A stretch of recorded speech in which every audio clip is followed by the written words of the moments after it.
G'day folks, today in this quick little video I'm going to show you how to transfer media that's stored on the internal storage of the DJI Smart Remote to the SD card that's built into the back. So let's get started.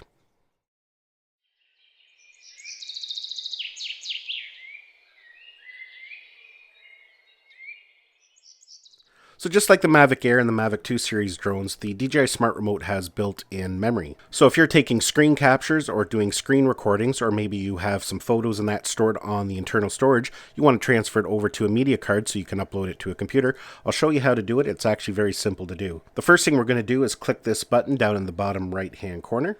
From this screen, we're going to click on File Manager. And down at the bottom here, you're going to note it says internal storage, and it's 8.31 gigabytes. And on the right-hand side here, it says SD card, and it's 59.45 gigabytes. So say we have files stored on the internal storage, and we want to transfer it over to the SD card.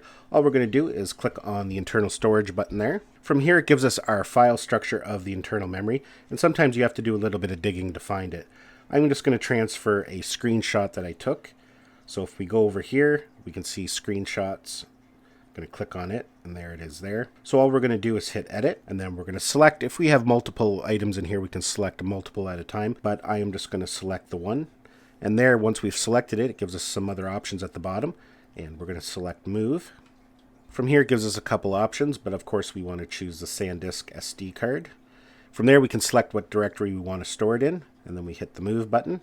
And there we go. Now we're back to the internal storage, and you can see that that photo is gone. So if we go back to the file manager, and I go where I saved it to, you can see the screenshots now in there. So it's pretty simple to move things around from the internal memory to the external memory, and you can do it both ways. If you've got photos or videos stored on the external memory, you can move them over into the internal memory if you need to. Well folks, that's basically it for this video. Give it a thumbs up if you found it helpful. Don't forget to subscribe to my channel so you don't miss any of our upcoming videos, and we'll see you in the next one.